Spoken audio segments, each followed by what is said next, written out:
All right, let's go ahead and get started. Hi, everyone. Welcome. Thanks for being here today. My name is James Saryerwini. And I'm Kyle Knapp. And we work on the SDKs and tools team. We primarily focus on client-side tooling in Python. So some of the things that we work on include Boto 3, which is the AWS SDK for Python, AWS Chalice, which is a serverless micro framework for Python, and the AWS CLI, which is what we're going to be talking about today. We're excited to share with you what's new with the AWS CLI. Now, quick show of hands, who here has used the AWS CLI before? Wow, that is almost everyone. That is awesome. OK, so for the few that haven't seen the CLI before, it's a unified tool for managing your AWS resources. It's cross-platform. It works on Windows, Linux, Mac. We have a number of installers to get you up and running quickly. And there's over 150 top-level CLI commands.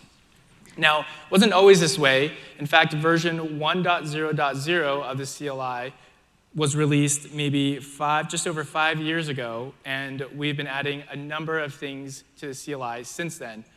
Another quick show of hands, is anyone here for reInvent 2013?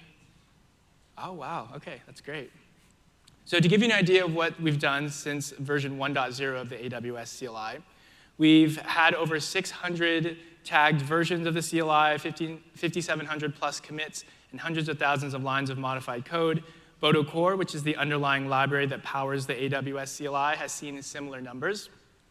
And comparing 1.0 to the current version of the AWS CLI, there's a lot more code added. I know lines of code isn't the best metric for these types of things, but one of the things that I'm really happy about is if we look at the lines of code to test code, for version 1.0, it was about 1-to-1, and for the recent version of the AWS CLI, it's almost a 2-to-1 ratio. Now, because most of you are familiar with the AWS CLI, we won't spend a whole lot of time on going over the basics here, but we're going to switch to the demo and just give you a brief overview. We'll spend maybe about a minute on it, since it seems like most of you are familiar with it. So this is like the crash course to being productive with the AWS CLI. The basic idea is that once you have it installed and configured, and Kyle will go into that part in more detail in the second section here, but I can run help. It's going to give me a number of top-level commands here. These were the 150-plus top-level commands we were talking about, typically correspond to an AWS service. I can do the same thing for service here, and this is going to give me the operations, so things like the attached volume and other operations for the Amazon EC2 API. And then if I wanted to run a command, I could just run, say, describe regions, and since I don't have any required parameters, it just gives me the output. If you've used the CLI before, you've also probably seen different output formats. So this gives me all of the data on one screen. This is a table output, easier to visually parse. And then there's a text output. So this is useful if you want to pipe this to, say, grep or set or awk or some other text processing tool. The other thing, if you're using the CLI, you've probably come across the query argument. So you can say query and then give it an expression here. And let's say that I just wanted the region names. And it'll give me just the list of the particular key that I'm interested in. So that was pretty quick. It seems like most of you are familiar with it, so we'll just go ahead and call that good for the demo. If you know that much for the CLI, you're pretty much are able to get up and running very quickly. But we'll switch back to the slides here and continue talking about AWS CLI. Now, for version 1.0, one of the things we really care about is backwards compatibility. We want to make sure that scripts that are run using some version of 1.x continue to run on future versions of 1.x. And that means some fairly obvious things like we don't remove commands and parameters, we don't remove features. But then there's some other more subtle things like we don't change defaults, we don't make optional parameters required. And we want to make sure that you're able to safely upgrade your scripts and take advantage of the latest bug fixes and the newest features in the AWS CLI while continuing to have your scripts work. However, in that time, we've also heard a lot of customer feedback about things that they would like to see changed, things that we can improve upon, and we've really learned a lot over the last 5 years. And so we've taken all of that feedback, we've collected it, we've been looking it over, and we have started work this year on the AWS Command Line Interface version 2.0. Now, I want to mention before we get into a lot of the details here that version 2.0 is still under active development, so it is being developed openly on GitHub. There's a lot of time to shape its direction and its future. What we're going to show you today is a preview of what we have so far and some of the things that we're thinking about for V2. Now, in terms of the major themes, there's really three, and we're going to go over these three in today's talk. There's the removal of features, Then there's interactive usage. This is when you're at your laptop or your dev machine working with the CLI. How can we make that better? And then there's also high-level commands. So if you've used the CLI before, you've probably used the S3 commands and come across the S3 and the S3 API commands. And in doing so, we wanted to continue with that trend of giving you high-level commands that are maybe more idiomatic to use. So if you've used S3, you know there's ls, cp, mv, rm. These are commands that you probably use all the time when you're in the terminal. Now, we'll cover real quickly backwards and compatible changes because that's fairly straightforward. These are some of the things we've already removed or in the process of removing. I'll just highlight a couple because I want to stress that CLI v2 is not from the ground rewrite. It's mostly taking some of the changes that we've been waiting on in v1 and then being able to apply them now that we're doing a new major version. So for example, we have one feature here where we removed the ability to fetch remote values to start with HTTP and HTTPS. What this would do is if it started with that value, it would retrieve the remote file, and then whatever the content of that file is, it would use for the value. And so in v1, we added a flag to turn this off, and in v2, it's just removed entirely. Another example here is with dropping support for Python 2.6, Python 3.3, and Python 3.4. If you're not a Python developer, those are really old end-of-life versions of Python. And in removing support for that, what that's going to allow us to do is to take advantage of some of the features that are in modern versions of Python, notably around the SSL and TLS libraries. But it still means that if you're on modern OS on your dev laptop or dev machine, you'll still be able to install the CLI, and it'll still work with the majority of the Python versions you have installed. But with that being said, we also wanted to try to improve that as well and make it so that you don't even have to worry about the version of Python that you have installed on your system. And so Kyle's going to talk about the improvements we've made in the getting started and the configuration process. Thanks, James. So one of the main focus points of the CLI v2 is improving the getting started process with respect to making it more easy and more streamlined to get up and running with the AWS CLI.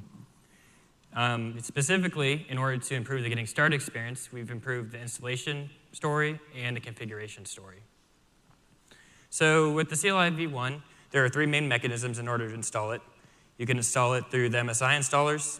You can also install it through a bundle installer that is essentially a zip file containing the CLI and all of its dependencies. And you can also install it with pip. For v2 of the CLI, we're keeping the MSI installers, but replacing the bundle installer and installing with pip with a PKG installer for Mac OS and Linux installers for the various flavors of Linux.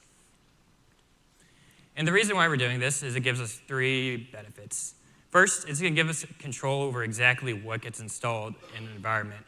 So for example, with CLI v1, we're never really able to pull in libraries that had C extensions, because with C extensions, you need to have it compiled, whether it be pre-compiled and downloading it, or downloading the library and compiling yourself. So if the CLI pulled in a dependency that had a C extension and there was no pre-compiled binary available, it would require that users have to have a compiler to install the CLI, which would be a backwards and compatible change. The second reason is it's going to give us a better getting starting experience. You no longer have to manage your installation of the CLI through the bundle installer or through pip. You can use whatever package manager that you're accustomed to based off your operating system. And then finally, it's going to improve our extensibility story. So we're going to have a lot more control over where the CLI gets installed and thus have more control over where plugins get installed and managed. As it relates to configuration, if you've used a CLI before, you've likely ran the AWS configure command, where you are prompted for an access key. You input that value, and you continue with a secret access key, the region, output. And once you fill out all those, you're good to go. However, the CLI has a lot more options to configuration other than access key and secret key. There's a lot more configuration features available, such as assume roles, setting up a process provider to authenticate with SAML. There's a bunch of different CLI configuration options. And for the most part, you'd have to read the documentation and learn how to configure it that way. And there wasn't really an AWS configure command to actually help you set this all up. And with that being said, a big focus for the configuration improvements is to make these configuration values more discoverable and more streamlined in setting up. So the configuration improvements can be narrowed down to two categories. There's improvements to Amazon EC2 and improvements to the local configuration process. And with Amazon EC2, the idea is that we don't want to require any installation or configuration. You can essentially spin up a new EC2 instance with an IAM instance profile SSH onto the EC2 instance and be able to immediately start using the AWS CLI. So what that entails is making sure the AWS CLI is included in the Amazon Linux AMI, the CLI continually to fetch temporary credentials from the instance metadata service, and a new feature we've added in CLI V2, which is to fetch the region from the instance metadata service by default, so you no longer have to configure a region. Then, as to the improvements to the local configuration process, the main feature we've added is the idea of a configuration wizard. So if I was to type AWS configure wizard, I'll then be able to be prompted asking me, what do I want to set up? And then prompted for values in order to get it set up correctly. So now, in order to show this, I'm going to head into a demo of all these features that I talked about.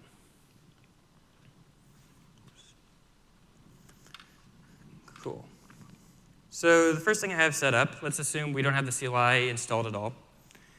So in order to go ahead and install the CLI V2, you can go ahead and go to this GitHub page right here.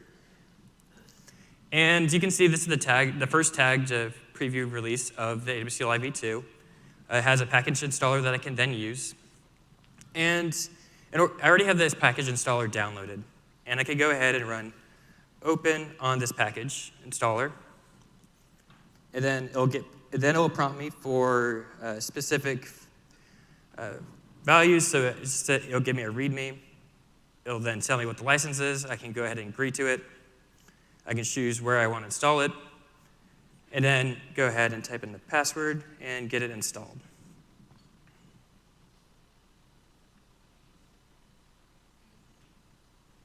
Cool. Looks like this installation was successful.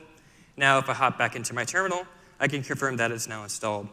So if I type AWS -- version, you'll see that I have the 2.0.0 dev0 version of the AWS CLI. Continuing on the same trend of you're brand new to the CLI, let's say you don't have credentials as well. So in order to install or get credentials, a typical pattern would be to go to the IAM console and add a user. I'm going to call this user my user and give it programmatic access. From there, I can attach a policy. I'm going to attach the administrator policy here and continue on through this wizard until I create my user. And once I create my user, I'll have an access key. I can then copy and paste in a secret access key that I can input into the AWS configure command. So this is what I would do if I was doing V1 of the CLI. So I'd copy and paste the access key over here and the secret key here. What I want to actually show you now, though, is a new command we added to help streamline this process of importing credentials. So another thing you may have noticed is you have the download CSV option here. So I'm going to go ahead and download this to my disk. And the new command we added is called the AWS configure import command. And the idea is that you can provide a CSV parameter and give it the contents of the CSV file. I download it to downloads, credentials.csv. And when I run this command, it'll say it imported a profile for me. The cool part about this command is that if you have multiple users in this credentials.csv file, it'll be able to import all those profiles as well. So let's go ahead and make sure and see what the profile is set up. So I can run a new command that we've added to CLI V2 called list profiles. And that will print out that I have a new profile called my user set up. So let's go ahead and test those credentials to make sure that they work fine. So I'm going to run the AWS EC2 describe regions command and specify the profile as that new profile I created. And you can see I have all the regions that are available for EC2 here. And that about wraps up that demo. The one things I want to emphasize with this demo was you can go ahead and start using the CLI from GitHub. There's a PKG installer you can use. And also, the CLI V2 has improved the getting started process for importing credentials. No longer you have to manually input it yourself. So now let's go ahead and talk about the features that I referred to in the slides. I'm going to switch to this tab where I'm SSH'd onto an EC2 instance. It already has the CLI V2 installed. And let's go ahead and look at what the configuration currently is set up for this EC2 instance by running the AWS configure list command. And when I run it, you can see that I have an access key, secret key, and region set up. The IAM role type just means it's coming from the instance metadata service. And you can also see the regions coming from the instance metadata service as well. This EC2 instance is set up in US West 2. So to prove that this all works, I can go ahead and run AWS EC2 describe regions, and I get the response I'd expected. So now let's do something a little bit more complicated and use the AWS Configure Wizard that I talked about in the slides. So to use the AWS Configure Wizard, I could go ahead and type AWS Configure Wizard here, and then it'll prompt me for what I'd like to configure. I have multiple different options I can scroll up and down for, so I can choose static credentials, assume role provider. So if I choose static credentials, I can go ahead and be prompted for the profile I want to create. I can call it my profile. And then I'll be prompted for the access key, secret key, similar to the AWS configure command. For the sake of this demo, I'm not going to actually follow through with the wizard. Specifically, this is an EC2 instance that has an instance profile. It doesn't make a lot of sense to have static credentials laying around on your instance. So instead, what I'm going to do is choose the assume role option to set up a assume role provider for my profile. And the profile I'm going to call it is S3 read-only. And now the wizard will list all the roles available to me, and let me go ahead and scroll through and select the one I want. So I can scroll down and up and choose the S3 read-only one. And then from there, I have to go ahead and choose a credential source that I want to use to assume the role. So I can choose a source profile, meaning find a profile in my shared config file and use the static credentials to assume the role. I can choose environment variables. In our case, we're going to go ahead and choose this EC2 instance metadata option. And now, a new profile should have been created on my behalf. So if I could go ahead and run tail-n on the shared config file, you'll see I have a new profile called S3 read-only. It specifies the role arm here for this S3 read-only as well. And the credential source is EC2 instance metadata. So what that means is when the CLI uses this profile, it'll grab temporary credentials from the EC2 instance metadata service, and then make an assume role call with this S3 read-only role to get new credentials so we can then make API calls to Amazon S3. So let's go ahead and make sure that this all works. I'm going to go ahead and run the AWS S3 command, and I'm going to run it on a bucket that I've previously created, and I use this new profile. And you can see that I have one object in my bucket. And now let's go ahead and test the permissions a little bit more. So I'm going to try to write to this bucket and make sure it doesn't work, because I only have a read-only role. So if I echo content through standard in to the AWS S3 CP command to that same bucket and use the profile S3 read-only, you should see I get an access denied error, which is what I expected, as I only have read permissions for this role for S3. And that about wraps it up in terms of the demo I wanted to share. The one thing I hope you all got out of it was how the AWS Configure Wizard can really help you discover what the different configuration options are and help you streamline your way to setting up the correct workflow you want. And now I'm going to pass it over to James, and he's going to talk about how wizards can apply more to just configuration. They can apply to services that the AWS CLI supports. Thank you, Kyle. So AWS Wizards brings us to the second major theme of AWS CLI v2. Now, if you think about AWS CLI v1 as it exists today, a lot of the functionality there is really to support scripting. You can almost think of it as AWS SDK for Bash or Shell SDK. And a lot of the things we've added help that. So for example, we make sure that all of the output can be programmatically parsed. We saw an example of that by producing JSON or producing some sort of text output that you can pipe to other text processing tools. We're also very careful in certain design constraints, such as being careful about prompting, so making sure that we don't prompt you because that would block a deployment script if it was running in some sort of automated fashion. But there's a lot of commands and a lot of parameters in the AWS CLI. I mentioned that we had over 150 top-level commands, almost 27,000 CLI parameters.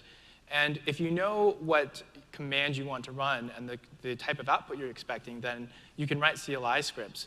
However, we also wanted to think about how we can help users get started and how we can help them see how you can start to put certain API calls together in order to write these types of scripts.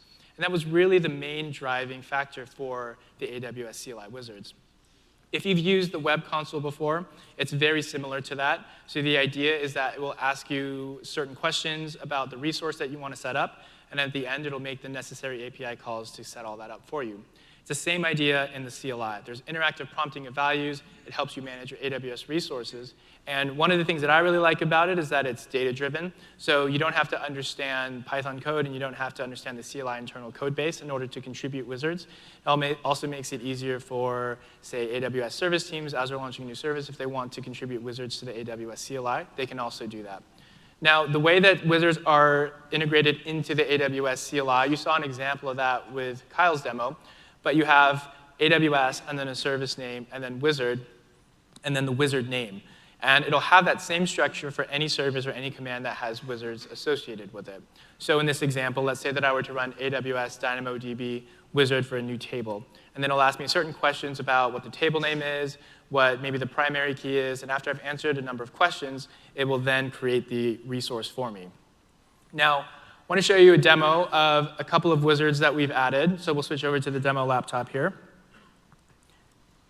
And I'm going to continue on with what Kyle did in his previous demo, which was creating AWS IAM role with a profile. So what I'm going to do now is before, where Kyle had the role that already existed and he selected it, let's go ahead and create an IAM role using these new wizards and see how we can put all of this together.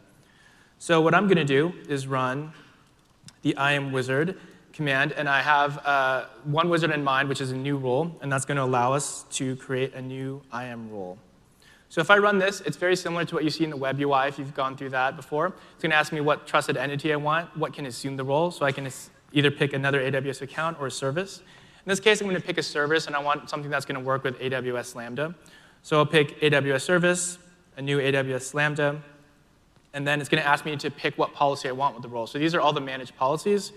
And Kyle had one that was a read-only S3 access. So what I'll do is I'll pick one that's S3 full access for my role. I'll give it a role name. We'll just call it S3 full access. And the description, we'll call it full access to S3 on Lambda. And now here's one of the interesting parts about Wizard. So in addition to creating AWS resources, it can also integrate directly into the AWS CLI because it's run client-side. So what it's asking now is we're about to create a role. Do you want to configure a profile for the CLI that can then use that role? Now, since you already saw how to do that with Kyle's previous demo, I'm going to select no, also because we want to use this in a Lambda function. So I'll say no, and it'll go ahead and create this Lambda or this IAM role for me. Now, even though it created the role for me, one of the things I might be interested in is eventually, once I get to a point where I have created this role enough times and I don't want to be answering questions, how do I actually go about scripting this? We still want to make sure that the scripting use case for the AWS CLI is still very much possible. And so one of the ways that the AWS Wizards integrates with this is you can use a feature that Kyle showed in a reInvent talk last year, which is the history command. So I can run history show. And I should mention that this is off by default. You do have to explicitly enable this feature in your config file. But if I run this command, what it's going to show me is all of the API calls that were made from the last command that I ran. So these are all the API calls that happened during the wizard new role command. And you can see that the first one is a list policies command. That was when it was asking us what's the managed policy that we want to create. It also then eventually created the role for us. And we'll look at another version of this policy document in just a second. And then you can see once it created the role, then called IAM attach role policy with the role ARN. And so I can start to see if I wanted to either convert this into a CLI script or maybe use Boto3 or another AWS SDK, I now am able to see how all of this is put together. And if I just wanted to double check that, I can run AWS IAM, and then we'll just look at the role here. Call it full access. And we can see the policy document here. It did allow Lambda to assume the role. And if we wanted to now check the list attached role policies just to make sure that the role is attached, we can see, yeah, the S3 full access is attached. OK, so we've created a role. And now let's finish this by creating a Lambda function that uses this role. And so I'll show you one more wizard that we've added here. I can run Lambda, and then there is a new function wizard here. And what this is going to ask me is a couple of questions to set up this Lambda function. So what I'll do is I'll call it S3 full access. Now it's going to ask me to select the Python or the Lambda runtime. Being a Python developer, I'll pick Python. And then it's going to ask me to pick a role for this function. And I'm going to use the role that I just created, which was the S3 full access role. And now it's going to ask me a couple more questions. To save time, I've already created a Lambda code snippet that we'll just use. So I'll just provide those values here, app.handler, and then the path to it be wizard, and then this zip file here. And so it created this Lambda function for me. And I can do the same thing. If I wanted to see what the commands were that were run as part of this wizard, I can run the history show and then see there was a list roles call, and then there was a Lambda create function that had the particular role that I specified, and then the runtime and all the other values that I specified.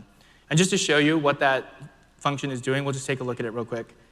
So all it's doing is just verifying the policies. So it creates an S3 client, an EC2 client, and then it's going to make an S3 call here, and then it's going to make an EC2 call here, and record if it's a success or fail, and then just give us the results just so that we can verify the role is working as we expect. So I'll go ahead and invoke this function here using the Lambda invoke call. And we'll give it our function name, and then save the results to a file. Once this runs, we'll take a look at the output here. Oops. We'll just pretty print the JSON. And we can see the results that we expected. The S3 call succeeded, and then the EC2 call failed, which is what we would expect. And that's about it for the Wizards demo. One of the things that I wanted to stress here is that in addition to just giving you almost a guided tour through how to create an AWS resource for a particular service, it also still leverages all the parts of the CLI, including the history command, in order to help you start to convert some of the things that you're doing interactively into automated scripts. Now, I mentioned that this was part of the second theme of interactive usage. And in addition to Wizards and being able to navigate your way through the various AWS services, another big part of interactive usage is when you know the command you want to run, or you have an idea of approximately what you want to run, being able to quickly enter it, being able to do that in an efficient manner. And what Kyle's going to talk about next is some of the things we've added to CLI V2 to make that easier, particularly with discoverability. Thanks, James. So if we go back to the slides. So in terms of the improvements to discoverability, I want to go over my most favorite feature we've added to the CLI V2 so far, which is the improvements to its autocomplete. With V1 in the CLI, you're able to autocomplete command names and parameters. So all I have to do is specify a complete-c with the AWS completer and AWS arguments, and you can start going ahead and doing autocompletion. So I can autocomplete things such as AWS space EC and hit tab, and I'll get all the service commands that start with EC, so EC2, ECR, ECS. I can also autocomplete parameters, so if I hit tab after typing in -n for the scribe instances command, it will return back to me instance IDs as parameters. Now, for CLI V2, we've been building on the autocompletion. Specifically, we've made it faster. With CLI V1, we would have to load up all the service models from disk each time we hit tab complete, and now we're using a cached index that speeds things up. And the second feature we've added, it's been inspired from another project we work on called the AWS Shell, which is resource value autocompletion. And the idea is that if I was to type out a command, say the delete table, hit -s table name, and hit tab, it'll return to me all the different tables I have available in my account. And the CLI is doing this by running DynamoDB list tables underneath the hood and returning back your table names. Furthermore, we have over 5,000 completions for these resource values, largely thanks to we have completion models that map parameter IDs to resource identifiers and know how to obtain those resource identifiers with what operation. Furthermore, we'll be automatically generating these as well for every new release, so get autocompletions for new features and new services as they come out. So now let's go ahead and demo how the autocomplete looks with the CLI V2. So in order to start using autocomplete, I need to run the AWS complete command with AWS completer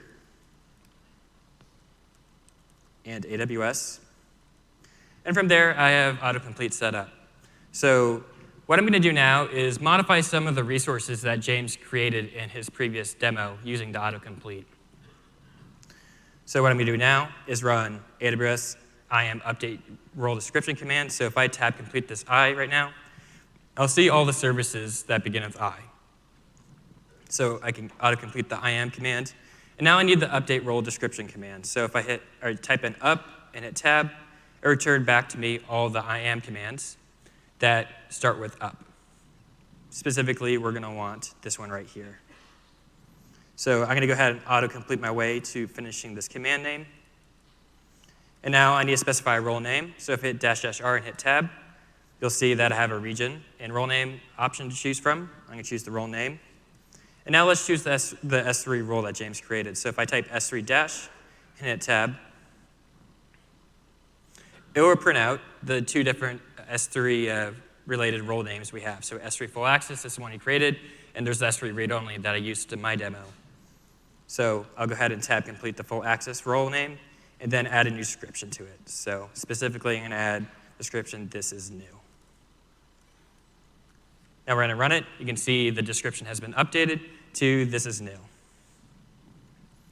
And the cool part about the cool part about the autocompletion is that it applies to not only just IAM, it applies to most services that the AWS CLI supports. So let's go ahead and update the Lambda function that James created as well.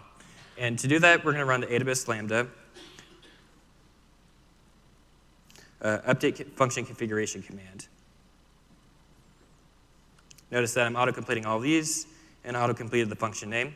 And now if I hit tab with no value, it'll return to me all of the Lambda functions that I have available in my account for that region. So you can see there's this S3 full access that I want. And now I can go ahead and auto-complete that. And now to update the Lambda function, let's go ahead and update this runtime from Python 2.7 to Python 3.6 in order to help James give the times.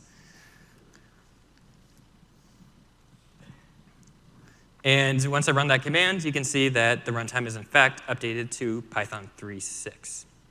So that's about it I want to show for this demo. But the one thing I really hope you all took out of it is how much more natural it is to type in commands from the CLI. You no longer have to run another CLI command to figure out all the resources you have available to you and copy-paste that over to the current CLI command you're working on. You can simply hit tab to find your resource values and continue to hit tab to complete your CLI command till completion. So now what I'm going to do is pass it over to James, and he's going to go over the last theme, which is the higher level features that we've added to the CLI v2. Thank you, Kyle. So for this last theme of CLI v2, in order to show you the high-level commands, what we're going to do is show them to you through a sample app. So we're going to have a sample application that we'll walk through in just a second. We wanted to show you, rather than just showing you the commands by themselves, show them maybe how you might use them in context, maybe in your day-to-day as you're working on developing an app, and how you can use the AWS CLI to help troubleshoot and debug the application. And in order to do this, we're going to use some high-level commands that we've added. So we mentioned earlier, if you're an experienced CLI user, you've probably used the S3 commands and also ran into the S3 API commands. And just by providing commands that are a little bit more idiomatic for a CLI user, the ls commands, cp, rm commands, it makes it easier for you to get up and running with a new high-level abstraction because you don't have to relearn all these new concepts. Now, with that in mind, what we're going to do now is switch back over and walk through the sample application for you. So the idea behind this sample application is a media query app. The idea is you upload things to our application, and it'll figure out what it detects in the image. So what Kyle's going to do here is upload a picture of a puppy, and he's going to hit submit. What this is doing is it's taking it and sending it to our back-end code, and then it's going to analyze it and figure out what's in the image and then put certain labels on it. So as you can see here, it's detected that it's a dog or pet or a puppy. And then we can also click on the image here, and we can see it is, in fact, a picture of an adorable corgi puppy. This is actually our coworker's puppy. OK, and we can also upload another picture as well. So we'll just show you some of the other labels that it can detect. We'll also upload a picture of a dog and hit submit here.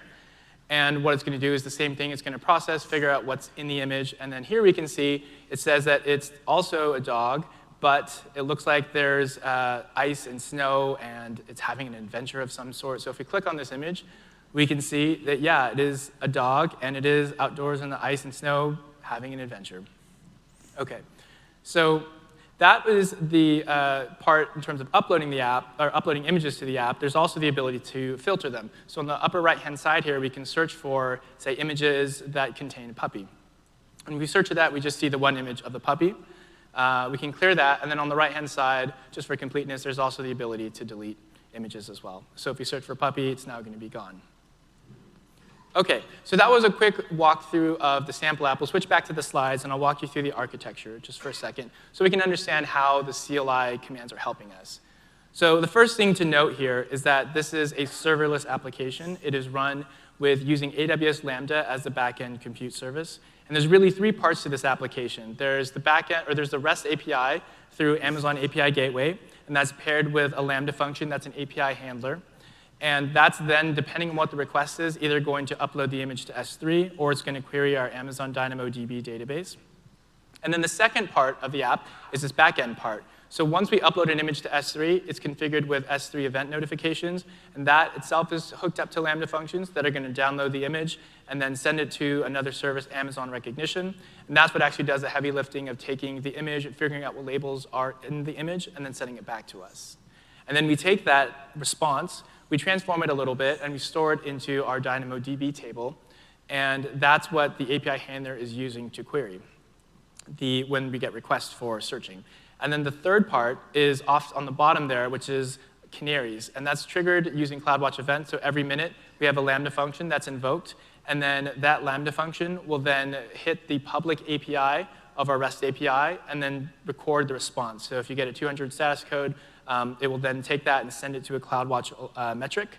And we have alarms based on the CloudWatch metric if it drops below a certain threshold.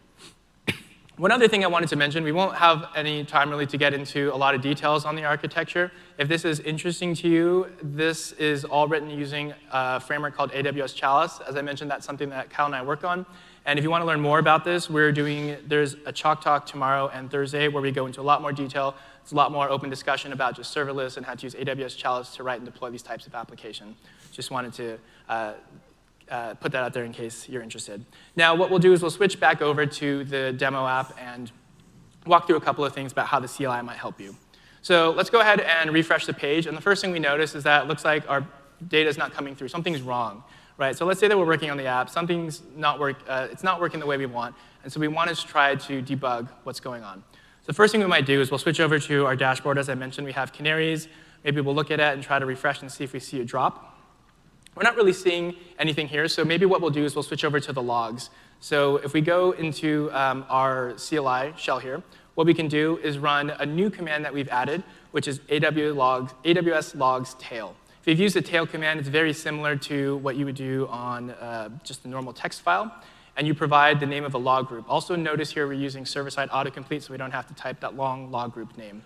So if we run this, it's going to give us the most recent logs for, I believe it's the I think the most recent 10 minutes of logs. And if we look at the output here, we can kind of see there's a 500. What we'll do is we'll shorten the output. There's another option we added, which is the -- format short. And that's just going to remove the log stream name for us. And then if we scroll back up, yeah, we'll see that there's a 500. So it seems like that's maybe what's happening. And because we're using the external API, it's not going to give us a lot of internal details about why. It's just saying that there was a 500 that happened. And so in order to figure out what's happening, we can look at the logs for the API handler Lambda function, and then we'll have a lot more detail. So we're going to use the tail command again, and then notice it was the server-side autocompletion as well. And if we run this, we should see a little bit more detail about what went wrong. And you can see here that, yeah, in fact, we're getting a provision throughput exceeded exception because we were running a scan operation, and we exceeded that throughput. And so one other thing we can do just to verify this theory is we can run the same command, but with -- follow. This is similar to tail-f if you used that command in the terminal. And what we'll do is we'll hop back over to the other page and refresh. And as the logs are sent to the log group, we should see them appear in the terminal below. What that's going to allow us to do is just confirm that we are seeing the behavior that we expect. So we'll maybe refresh this a few more times, and then just see if we can see the 500 actually happening. That would be the ideal situation here. Now, sometimes it does take a few seconds for the logs to propagate. But eventually, maybe after anywhere from like a couple seconds to maybe 30 seconds, we'll see it. And we do see the actual log message come up. It does say provision exceeded throughput exception. So now that we have an idea of what's wrong, we can go ahead and fix it. To alleviate the pain now, what we'll do is we'll just take the error message as suggestion. Kyle will just update the provision throughput of the table. While he's doing that, just mention that there are other ways to solve this. You could potentially look at auto-scaling policies for DynamoDB, maybe not have a scan for your index page, or investigate other architectural choices like putting a caching layer in front of this so you don't hit the database on every request. But we'll update the table here. And notice again for the DynamoDB command, he was able to use server-side autocompletion on the table name. And now we'll just bump the provision throughput up to 50, and we'll see if that's going to fix the immediate issue. So what we can do now is run the -- follow command again on that log group, and we'll give it some space, and then refresh. And after a while, what we should see is once the provision throughput actually takes, we should see that we're able to get these results again. So that was really just showing how the high-level logs tail command can help you troubleshoot an issue as you're working on, say, a serverless application. Another high-level command that we wanted to show is related to DynamoDB. And in order to show that, we'll show you, let's say that we're working on the app and we run into a bug. So what Kyle's going to do here is he's going to upload a file, and we'll pick a file called image with %. And if we submit this and refresh, it'll look like everything's fine. It's actually the same image as dog.jpg, but if we pick the file, if we click on it, now what we're going to see is we're getting an error. And so we want to try to figure out what's going on. The first thing that really stands out is it's a % sign, and it's in the URL. So our guess is maybe it's not URL encoded properly. So if we'll just test it through real quick by changing the URL. And so if we add %25, it looks like, yeah, OK, the image is coming up. So now that we know what's causing the issue, now we can start to investigate where is this coming from. Are we storing it in the database wrong? Are we not presenting it properly in the UI? And so our first guess might be, let's check the database. Right? And so what we can do, if we were using CLI v1, we can use the DynamoDB Scan operation, and we'll give it the table name for our application. And if you haven't seen the output before for DynamoDB for CLI, it gives you the output directly from Dynamo. It doesn't do any transformation on the data. And so the way you would read this is there's an items list, and then there's an attribute here that says URI, and then the S colon in the value is how DynamoDB encodes types, so that's saying that's a string type. And then, say, the labels key, there's an L for list, and then the list of values. So each one of those is a string, and you see S dog, S animal. And if you've used an AWS SDK before, typically you'll use the document level API, which extracts a lot of these details away. But in the AWS CLI, we just gave you the response directly as it came back. So one of the things that we've added in CLI v2 are new high-level commands to make this more streamlined, and they're in the DDB command. So if we run help here, we'll see that there's 2 new operations we've added. This is just the start of them. We plan on adding more, but there's a put and a select command. And what we'll do is we'll walk you through how these commands work, starting with select. So if we run the select command with the table name, notice here it's a positional argument, and again, it's using the server-side autocompletion, so we don't have to type this name. We'll go ahead and pipe this to less, and you should notice 2 immediate changes. The first one is that the format is in YAML. So instead of showing you JSON, it's using YAML. And I should also mention that we didn't have time to show it today, but there's actually a -- output YAML format. So there was JSON table and text that we showed. There's now also a YAML format. And the other thing you should notice is that it's not using the DynamoDB encoded types. It's just using the normal YAML types. So for example, the labels where it says animal, dog, pet, they're just YAML strings. And then the labels, instead of saying it's a DynamoDB list, it's just a YAML list. So it's just the native types here. Now if we scroll down to the very bottom, we can see, yeah, there's an image with %. And it looks like it is being stored in the database incorrectly. So let's just query a few more things to check that. One thing I want to show is the key condition. So we can say -- key condition. And we'll just look for that specific key. We wouldn't really do this in practice, just showing you how you can use key conditions here. But we can say image with %, and we'll run this command. And we should just get the 1 result back. Now, one of the things that I stressed in the earlier demo was that even though we have these high-level abstractions to make things more efficient for you, we still want you to be able to see exactly what's going on. And so we can also now leverage the history show command to see exactly what was happening when we ran that select command.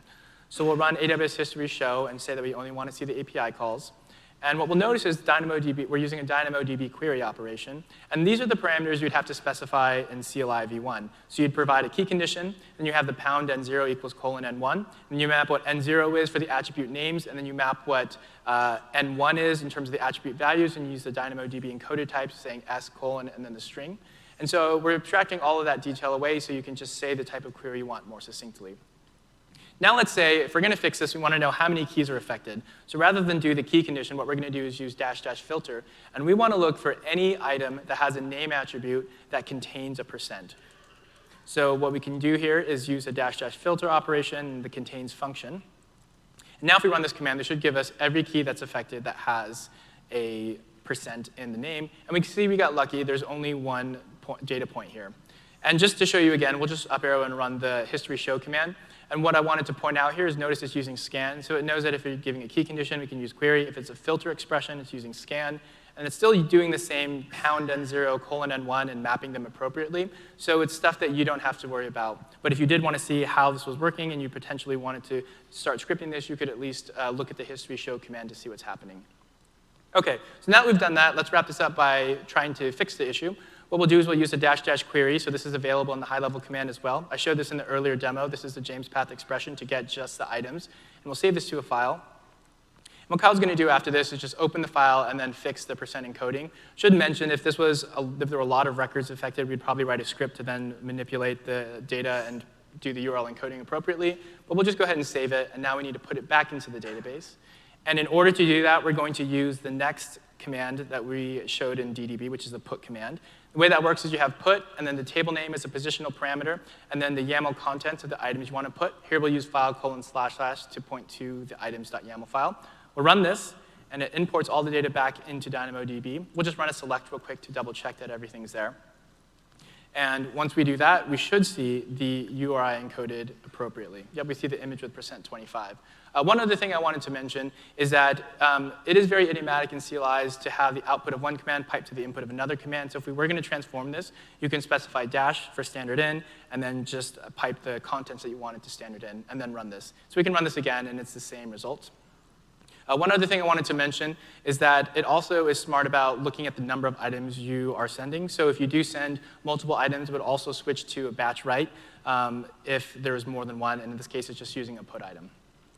OK, and so to wrap this up, let's also go back to the main page now and refresh. And we're going to confirm that if we fix the issue in the database, then when we click the image, it looks like everything works. So now we know where to fix the bug. We know that we need to make sure when we're ingesting the image and we're saving the attributes to DynamoDB to properly URL encode it, and we're able to use a CLI to help us figure that out.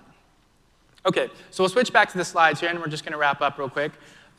We showed you today what was new with the CLI, particularly AWS CLI v2. It is under active development in GitHub. We want your feedback. Try it out and let us know what you think. In terms of what we showed today, we showed things for backwards incompatible and some of the feature removals, improvements to the interactive usage. So we looked at Autocomplete. We looked at CLI Wizards. And finally, to wrap it up, we saw the high-level commands using a sample app where we looked at the DynamoDB select and put, and then the AWS logs tail command. So the next steps for you, if this is interesting, if you want to try this out, you can go to our GitHub page. Kyle showed you earlier the tagged release. It's on our GitHub repo for V2. Also, all of the code that we're working on is developed openly on GitHub, so there's a V2 branch that you can follow and even send changes if you want. And then anything on GitHub that is related to V2, any labels, any feature requests, any pull requests will have the V2 branch on it. Quick note, complete the session survey. It's how we get better. Let us know what you like and what you didn't like. And we hope that you all are excited about CLI v2. You try it out, and you let us know what you think, and you help us shape the future of the next major version of the AWS CLI. Thanks, everyone. Thank you.